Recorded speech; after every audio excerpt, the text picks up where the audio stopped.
Across the dark, endless ocean of space, an old human listening station drifted in silence. It had been forgotten by most, left to float near the edge of the galaxy, its crew replaced long ago by machines. For decades, the station heard only the usual background radiation, distant star noise, and the occasional alien broadcast. But then, without warning, the silence broke. It started as a faint pulse, barely louder than the hum of the station's own systems. At first, the automated sensors almost ignored it. But the pulse came again and again. Every 13 seconds, the machines listened closer, filtering the static, piecing together the fragments of sound. Slowly a voice began to form. Words were broken, strained, filled with static and echoes.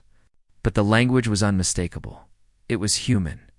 The station's AI froze for 0.2 seconds, long enough to trigger every emergency protocol.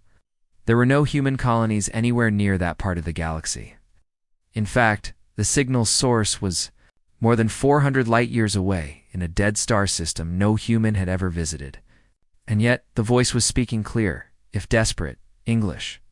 Help, please. They are still here. Do not come. The message looped, each time weaker, as if it had been traveling through space for centuries. The voice sounded old, tired, almost as if it was speaking from the edge of death. The AI relayed the message to the Galactic Relay Network.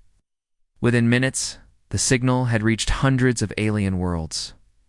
Across the galaxy, alien leaders gathered in hurried conferences.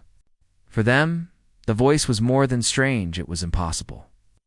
Humans were still considered new to interstellar society, only joining the Council a few decades ago. To hear an ancient human voice from a system no Earth ship had ever entered was something that should not exist. Some alien species dismissed it at once, calling it a trick. Others were deeply unsettled, remembering old myths about silent systems where no ship returned. And a few those who kept secret archives recognized the coordinates immediately. Their voices dropped to whispers, their eyes showing something. Close to fear? On Earth, the signal's arrival caused chaos. Scientists demanded access to the full data. Military officials insisted on preparing a fleet. The public was captivated and horrified at once. Who was calling for help from so far away? And what did they mean by they are still here? In a secure chamber beneath Geneva, the United Earth Command held an emergency session. Generals, diplomats, scientists, and intelligence officers crowded around the holographic display of the star system. It was a cold, burned-out place. The sun had long since dimmed to a dull red glow. Several planets were gone, destroyed, or missing. The surviving ones were pockmarked and dead, their surfaces scarred by craters the size of continents. The scientists confirmed that the signal was ancient. It had been traveling for at least 300 years, perhaps longer. But somehow, it was still strong enough to be heard. More troubling, it was being repeated by automated beacons placed in the system itself. That meant someone or something had been keeping the message alive all this time. One admiral leaned forward, studying the pattern of the signal. It's not just a call for help, she said quietly. It's a warning. It's a pauses, the tone. They're telling us to stay away. Staying away was not an option. Yet. Humanity had never ignored a distress call, no matter the risk. It was a point of pride, a part of their identity among the stars. And this was a human voice. Whoever had sent it was one of them, maybe not from Earth, maybe from some lost expedition or forgotten colony, but still human. The Council was contacted within hours. Alien ambassadors arrived, their expressions tense. Some spoke politely but firmly. Do not go to that system. Others were more direct. If you enter that place, you will not return. But when pressed for details, they avoided the questions. They spoke in half-answers, as if the truth was too dangerous to say aloud. One alien elder finally broke the silence. That system is cursed, he said in a low voice. Long ago, ships vanished there, entire fleets, not destroyed simply. Gone. We erased its name from the maps, so no one would ever be tempted to go. But their warnings only made humanity more determined. Preparations for an expedition began immediately. The best ships of the United Earth Fleet were ready fast, armed, and carrying advanced scanning equipment. They would find the source of the signal, rescue whoever needed saving, and uncover the truth. On the day of departure, the fleet's flagship, Sol's Resolve, hung in orbit above Earth. From space, the planet glowed blue and green, peaceful and alive. Far below, billions of humans watched the live broadcast as the ships prepared to jump. Families gathered in homes, people crowded into bars and plazas, all staring at the same screens. The voice of the signal played one last time over the broadcast. Broken, pleading, urgent. Help, please, they are still here. Do not come. For a moment, the world was silent. Then the countdown began. The fleet's jump drives powered up, space itself rippling around them. And in a flash of light, humanity crossed the stars, heading straight for the place they had been told never to go, in the emptiness they left behind. The old listening station still floated quietly, but if anyone had been watching closely, they would have noticed something strange. For the first time in centuries, the signal's timing had changed. The gap between the pulses was now 12 seconds, as if something out there had noticed the humans were coming and had begun to move. The fleet's arrival at the edge of the dead system was still days away when Earth received an urgent message from the Galactic Council. It was not a request, it was an order. The human ambassadors were summoned to the council hall on Vega Prime, the shining heart of interstellar politics. The chamber was a ring of alien architecture, towers of crystal and steel, glowing softly under the artificial sky. Delegates from hundreds of species floated, walked, or crawled into place. Humanity's representatives, led by Ambassador Lena Vey, stood at the center platform. She could feel every eye on her. The council speaker, an ancient being whose voice was like a low vibration in the bones, spoke first. "We have heard of your expedition." The tone was calm, but there was something under it, something sharp. "You must turn back. We have a duty to respond to distress calls, especially from our own kind." The speaker's eyes dimmed. "Ambassador Vey, you do not understand. The signal you heard should not exist. The one who sent it has been dead for centuries, and the thing that hunted them, it never left." Murmurs moved through the chamber. Some delegates avoided looking at her, as though they feared being pulled into this conversation. Others stared with open pity. One, a tall insectoid from the Kryn Combine, leaned forward and clicked his mandibles softly. "Your ships will not come back." "We have seen this before." Lena tried to push for answers. "What is there? What enemy are you so afraid of?" But they didn't answer directly. Instead, an older delegate from the Varan Dominion spoke in a slow, deliberate tone.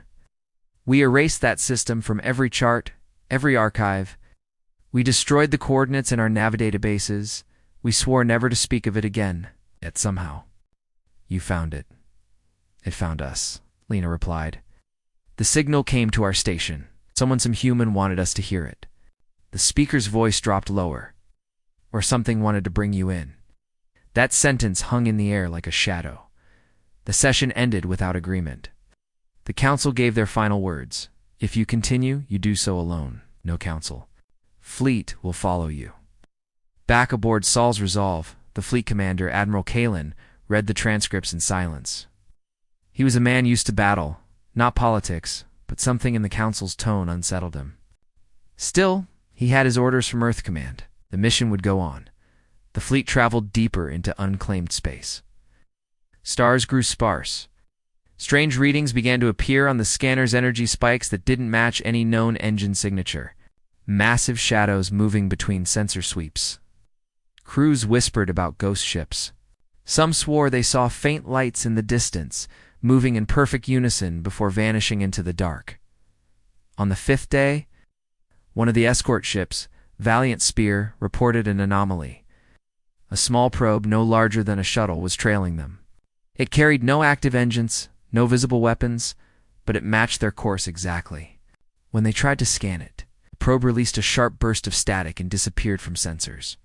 That night, inside the fleet's encrypted channel, an unmarked transmission slipped through. It played only once, and it was not from the original. Distress signal. This voice was different, cold, calm, deliberate. It spoke perfect English. You were warned.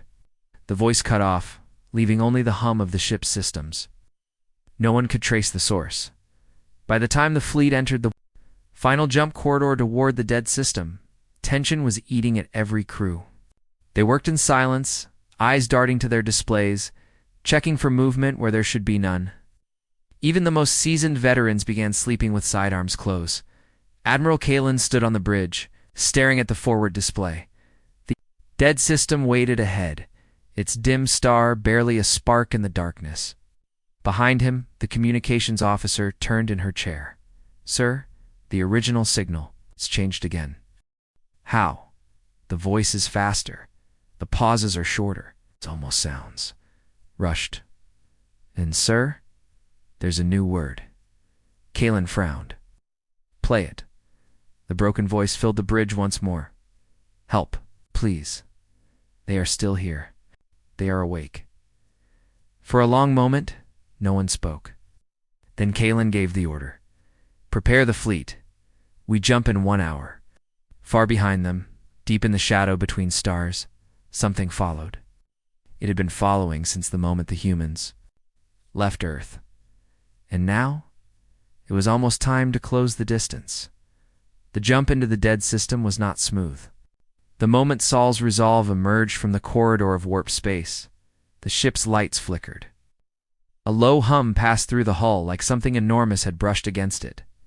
On the bridge, Admiral Kalen gripped the arm of his chair. The forward screens cleared, and the system unfolded before them. It was worse than anyone expected. The star at the center was dim, its light a weak red glow barely touching the planets. The inner worlds were gone entirely, replaced by belts of twisted rock and dust. Surviving planets were scarred and broken, their surfaces cracked like dry earth. Moons were shattered, pieces drifting silently in slow orbits. No radio chatter, no beacons except one. A faint blue pulse blinked in the distance, matching the rhythm of the distress signal. "Source confirmed," the navigation officer said. "Signal is coming from a point between the third and fourth planets. Object is large, drifting." Kalen leaned forward. Visual. The screen zoomed in until the image sharpened a massive ship, almost a kilometer long, turning slowly. In the void, its hull was blackened and torn in places, with entire sections ripped away. No light shone from within, but the blue beacon on its side pulsed steadily like a heartbeat. "Is it human?" asked the first officer. The sensors officer hesitated, partially. "Sir, the design matches no known Earth ship, but the materials are human-grade titanium alloys. But this ship is hundreds of years older than any human design we know." Kellen's jaw tightened. "Launch a recon team?" Within an hour, 2 shuttles glided toward the derelict. As they approached, the size of the wreck became clear. It dwarfed the shuttles, casting them into shadow. The docking ports were mangled, forcing the team to cut their way in. The first report from inside was short and unsettling. "Admiral, it's not abandoned." Kalen turned sharply. "Survivors?" "Not exactly, sir. There are bodies. Dozens, maybe more. But they're not all human." The video feed showed long, dark corridors, littered with shapes, some clearly human, wearing ancient, rusted armor. Others were alien, but not from any species known to the Council. Their bodies were thin, skeletal, with curved spines and elongated jaws. The science officer aboard the shuttle knelt beside one corpse. "Admiral, these humans died centuries ago, at least 300 years. And yet," she paused, scanning the body. "Their DNA matches modern Earth humans almost perfectly." Kalen said nothing. His eyes stayed fixed on the screen. Deeper. Inside the wreck, the team found the Bacana small chamber with walls covered in faded writing. Some was in English, but most was in a script no one could read.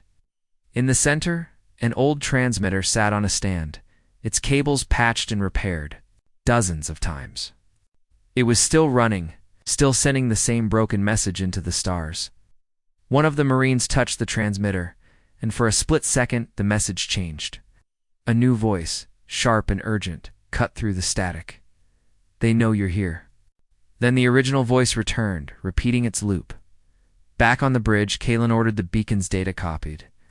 As the download began, the sensors officer's voice cut through the comms. Closing fasting, fast to closing fast. No transponders. No council IDs? How many? 6? No, 9. They're moving from the far side of the fourth planet. Speed. Extreme. The fleet moved into defensive formation. Weapons came online, railgun barrels adjusting toward the approaching signatures. The shapes on the screen grew clear as sleek, black ships, long and narrow, with no visible windows or lights. They moved in complete silence, their dark holes almost blending into the void, the comms officer reported. No hails, sir. They're not broadcasting anything. Kalen narrowed his eyes. Are they armed? They're armed, came the grim reply. The black ship stopped just outside firing range. For a long, tense moment, nothing happened. Then one ship broke formation and drifted forward. A voice came over the comms, cold and even. You should not have come here. The bridge fell silent. Kalen stood slowly. Identify yourself. The voice ignored him. Leave now, or you will join the ones you found. The comms officer looked up. Sir, that voice, it's human. Before Kalen could respond, the black ships moved. They didn't accelerate the way normal ships did. They simply seemed to appear closer, skipping across the distance in unnatural bursts. The first railgun volley from the human fleet tore into one of them, splitting its hull. But even as it broke apart, the remaining ships surged forward. Multiple hits on our escorts, shouted the tactical officer, shields holding, but barely. The fleet returned fire, and the black ships danced through the chaos, their weapons punching deep into human armor. One escort frigate, Iron Spear, took a direct hit and vanished in a flash of light as its reactor went critical. On the derelict ship, the recon team scrambled to return to their shuttles, dragging data cores and samples. But as they moved, the beacon pulsed faster, and the old human voice cried out one final time louder, clearer than before. They are not the enemy you think. Then the beacon went dark. Kalen watched from the bridge as the black ship suddenly broke off the attack. They didn't retreat. They simply turned away and slid back into the shadows of the broken moon. Vanishing from every sensor, the system was silent again, too silent, and somewhere beyond the farthest planet, something vast began to move. The silence after the black ships vanished was worse than the battle itself. The crews stood at their stations, scanning every shadow, expecting the enemy to strike again at any second. But nothing moved. The sensors showed only the dim red star and the drifting debris. Admiral Kalen didn't like it. Enemies didn't. Attack and then simply disappear, not unless they were buying time. The recon shuttles returned from the derelict, carrying the bodies and the data cores they had collected. The medics were quick to seal the remains in stasis, but everyone who saw them noticed the same detail. These ancient humans looked too much like modern humans. Their uniforms were different, their weapons primitive, but their faces could have been anyone's ancestors. On the bridge, the science officer began decoding the beacon's internal logs. Hours passed before she approached Kalen with a pale expression. Sir, you need to see this. The recording she played was grainy, the colors faded.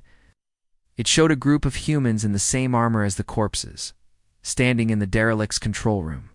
The man speaking looked exhausted, his beard ragged, his voice urgent. If you are hearing this, we have failed. Predators are not gone. They cannot be destroyed. We have locked them in the outer dark, but the seal will not hold forever. Do not come here. If you do, you will wake them. The image froze on the man's face, eyes wide with fear. Before Kalen could respond, the ship's proximity alarm screamed. The tactical officer snapped to attention. Yes, sir, new contact much larger than the black ships. Distance, 3 million kilometers and closing. The display lit up with the image of a massive object emerging from behind the fourth planet. At first, it looked like a small moon, perfectly black, covered in jagged spines. But as it rotated, The spines moved, bending toward the fleet. The size reading made several officers murmur under their breath. It was 10 times larger than Sol's Resolve. No lights, no drive plume. And yet it was moving then without warning. The coms crackled. The voice was the same cold, human-like tone they'd heard before from the black ships. Leave now. Now Kellen's eyes narrowed. Identify yourself. Are the Guardians, the voice said. We have held this system for 3 centuries. We fight the things that cannot be killed. You're interfering. The science officer spoke quietly, sir. If these are the Guardians, then the Predators. Her words were cut off as the massive ship fired. A beam of blinding blue light flashed across the void, striking an asteroid 1,000 kilometers away. The rock didn't break it simply. Ceased to exist, turned into dust in an instant. The Guardians didn't aim at the fleet. Not yet. Kalen raised his voice. If you're here to protect something, then help us understand. Who sent the signal? The reply came slowly. Ones before you. The first humans. They were our allies. Together, we fought the Predators. They died here. We remained. Kellen's tone hardened. Then why attack us? You carry noise, energy, heat, all things that attract them. If they wake. The voice paused, and for the first time there was a trace of something fear. We cannot hold them again. A low vibration passed through Sol's Resolve. The helmsman checked his console. Sir, something's moving in the outer system. Multiple massive contacts. The Guardians spoke one last time. You have brought their attention. You will fight. But you will fight with us, or you will die here. The fleet's displays lit up with new readings. Far beyond the shattered moons, enormous shapes were rising from the darkness. They didn't have engine signatures, just huge, slow-moving masses that seemed to swim through space. Some were as large as cities, their surfaces bristling with moving limbs. Even without magnification, they were terrifying to look at. Their bodies were not metal, they were alive. The Predators had returned. Kalen gave the order no human had spoken in over 50 years. All ships prepare for full battle alert. The Guardians moved first, their black moonship firing bursts of blue light that tore into the Predators' armored hides. The Predators didn't slow down. Smaller ones, detached from their larger kin, darting forward with speed that made them almost invisible. The human fleet opened fire, railguns thundering. Explosions lit the void. But still, the enemy came. Inside the bridge, alarms wailed. Reports came in from across the fleet, damage to shields, hull breaches, casualties mounting. The Predators' weapons weren't lasers or missiles. They fired shards of themselves. Bone-like projectiles that punched through armor as if it were paper. Kellen's jaw set. They were outnumbered, outmatched, and yet retreat was not an option. 4. The first time since arriving, the Guardians broadcast to the entire fleet. Hold the line. If we fall, the seal will break, and the Predators will spread to every star. Somewhere deep inside, Kalen understood the truth. This was not a rescue mission anymore. This was a war humanity had never known about, one that had been raging in silence for hundreds of years, and now, because they had answered the signal, they were part of it. The battle did not stop for hours. The Guardian's black moonship unleashed constant bursts of its strange blue weapon, cutting swaths through the swarming Predators, but for every one destroyed, more appeared from the shadowed edges of the system. The human fleet fought beside them, railguns spitting metal slugs at incredible speed, missiles streaking through the darkness. Sol's Resolve shook again and again as impacts rattled its shields. The crew worked without pause, rerouting, power, sealing bulkheads, firing every weapon that could still operate. Admiral Kalen stood at the center of the bridge, his voice steady even as sparks rained from damaged consoles, but he could see it clearly. This fight was not one they could win by firepower alone. The Predators fought with a strange purpose. They did not attack blindly. They avoided the Guardians' largest ship and focused their assault on the human vessels. They wanted them gone, or perhaps captured. On the port side, the destroyer, Aegis Spear, took a direct hit from a Predator. The size of a small station, its living hull latched on, claws digging into armor. The predator's mouth opened, a jagged circle of teeth beginning to bore through the metal. Before it could finish, a railgun volley from Saul's resolve blasted it away, sending its broken body tumbling into the void. Even in the chaos, the science officer kept working. She was decoding the rest of the data from the ancient beacon. Between bursts of static and half-corrupted files, a clearer picture began to form. She went to Kalen. "With her findings, sir? These people we found, the ones on the derelict, they weren't just some lost human colony. They were from Earth. Long before our recorded history." Kalen glanced at her sharply. "That's impossible, I thought so too. But the genetic data is exact. They were as human as we are. Which means," she hesitated, "humanity has been to the stars before, thousands of years ago. And we forgot." The bridge was silent for a heartbeat, save for the distant thrum of weapons fire. She continued. "They fought the predators with the Guardians. They almost won. But in the end, they sealed the predators in this system and sent out that warning. They wanted their descendants to stay away." Kellen's voice was low, and we walked right into it. Before more could be said, the Guardian's voice came through the coms, harsher this time. "Great. "Predators breaching our perimeter. We cannot hold without your flagship's railguns." Kalen gave the order. Saul's resolve swung into a new firing angle, its main railgun batteries unleashing a storm that ripped apart several smaller predators. The Guardian's moonship followed with a massive energy strike that tore a Leviathan in half. For a moment, the tide shifted. Then the largest predator appeared. It was beyond anything they had faced. Larger than the Guardian's moonship, its surface a writhing mass of tentacles and armored plates. Eyes like burning coals lit across its body, and every movement made the void ripple around it, as if space itself bent away from its presence. The Guardians broke silence for a single, chilling statement. That is their prime. If it leaves this system, the galaxy will burn. The prime moved with terrifying speed for its size, shrugging off weapons fire as though it were nothing. Shards of bone fired from its body, piercing to human cruisers clean through. Kalen clenched his fists. "We need a way to kill it. Now." Science officer's console beeped, showing new data from the beacon. "Sir, there is a way. The ancient humans left a weapon here. It's buried on the second planet's surface, hidden in a vault." Kellen's eyes narrowed. "Type of weapon? I don't know. The files call it the Sun Lance. But they say it was never fired, could destroy the prime completely." The Guardians listened in silence, then responded. "The vault exists. We have kept it sealed. It requires human DNA to open." Kalen didn't hesitate. "Then we're going to get it." The plan formed quickly. Half the fleet and the Guardians' forces would hold the predators at bay. While Saul's resolve and 2 escorts made a run for the second planet, the predators sensed the movement instantly, breaking formation to chase them. The Guardians moved to block, their massive ship colliding with one of the smaller Leviathans in a crushing explosion of light and debris, as Saul's resolve descended toward the barren, scarred world. Its crew could see the vault from Orbita. Colossal black structure half buried in the rock, untouched by time. The landing team prepped for immediate deployment. Kellen's last order before entering the drop pod was simple. "We finish what they started."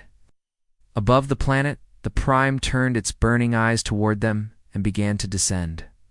The drop pod slammed into the surface of the second planet, kicking up clouds of red dust. The air outside was thin, cold, and carried a strange metallic taste. Admiral Kalen led the landing team forward, boots crunching on shattered rock. Behind them, Saul's resolve remained in low orbit, its railguns firing downrange to keep the predators at bay. The vault loomed ahead, immense black structure half buried in the ground. Its smooth walls unmarred by time or weather. No seams, no doors. Only a faint glow, tracing lines across its surface like veins of light. The science officer approached first, holding a portable scanner. "It's reacting to us," she said. The glow grew brighter, pulsing in time with her heartbeat. Kalen stepped forward and placed his hand against the wall. The light flared, and with a deep, grinding sound, a massive doorway split open. Air rushed out, stale and cold, as the dark interior was revealed. They entered cautiously, weapons ready. The inside was vast, more like a cathedral than a bunker. Tall, arching supports held up a ceiling so high their lights couldn't reach it. Along the walls, ancient symbols glimmered faintly, some in an unknown script. Others, unmistakably English. One phrase was repeated over and over for the day. They return. At the center of the chamber stood the sun lance. It was unlike any weapon they had ever seen towering. Sleek, its surface covered in intricate metal channels. At its core burned a sphere of golden light, contained by rings of slowly rotating metal. Even after centuries, the energy radiating from it was almost overwhelming. The science officer stared at her scanner in disbelief. This could destroy a planet. It's pure stellar energy, compressed and stabilized.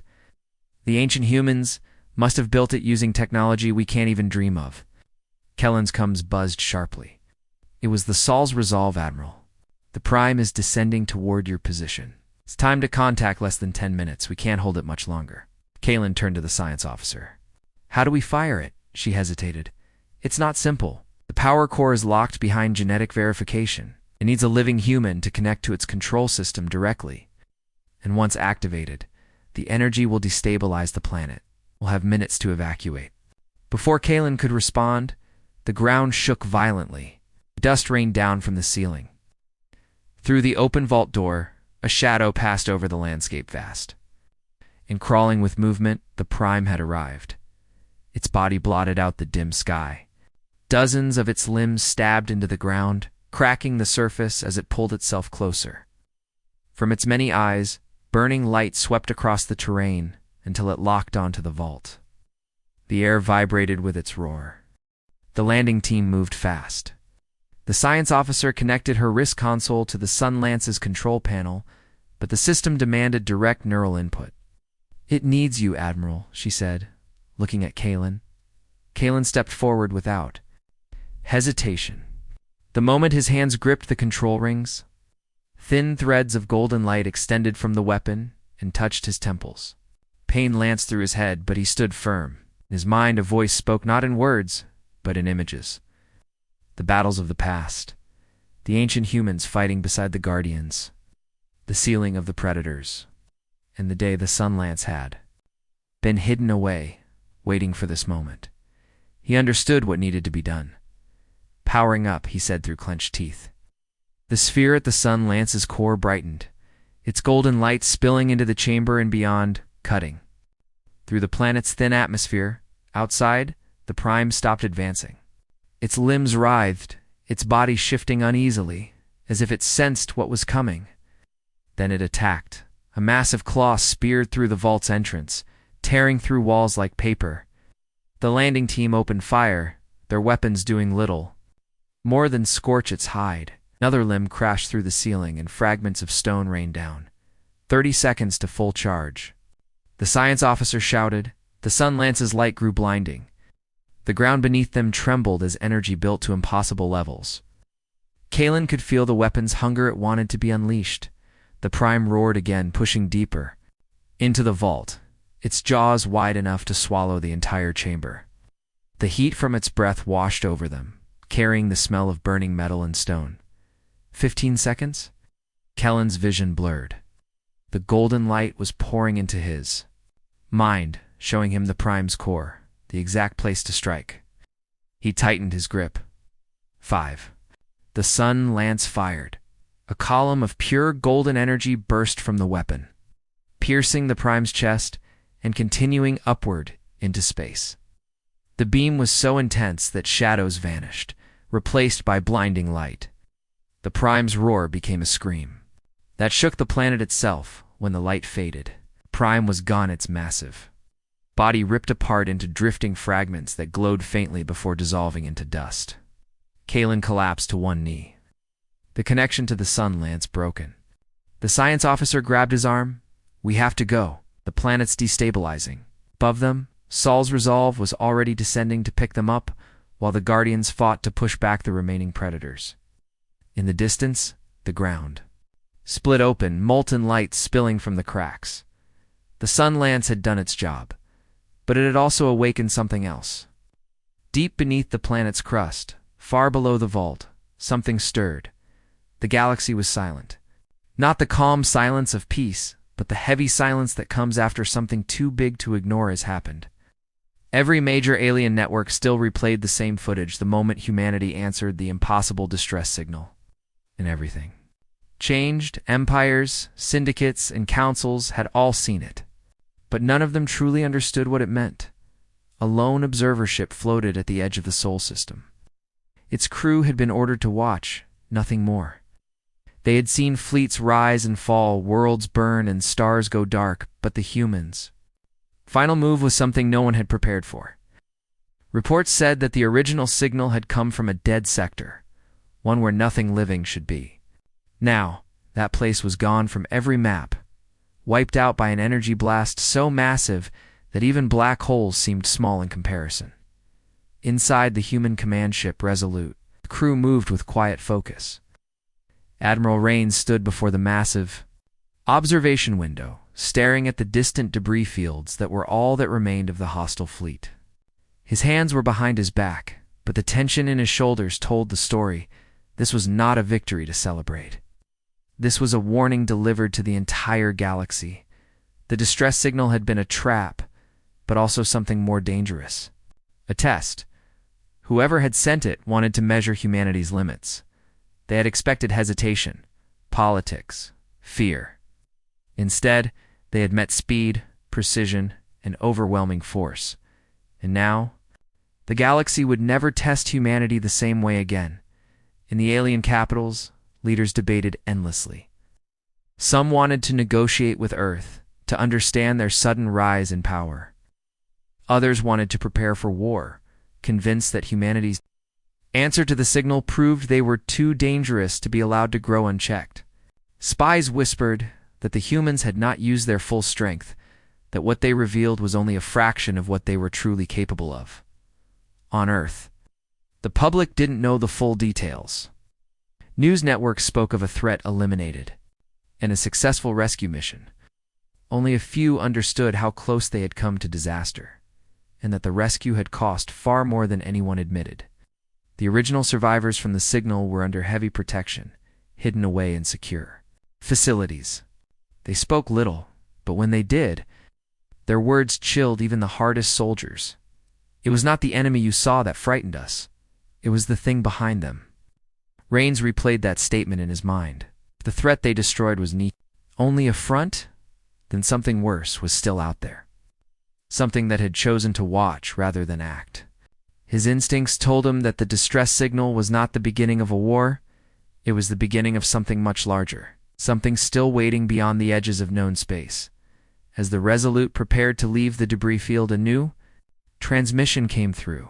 It was short, only a single line, in a language no human ship had ever received before. The crew translated it quickly, and the words appeared on the main screen. "We have heard your answer. The next question will be harder."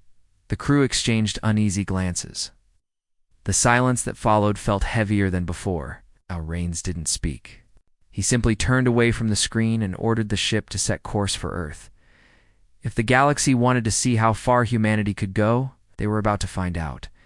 And somewhere, far beyond the edge of every star map, an unknown presence was already watching, waiting for the moment to send the next signal.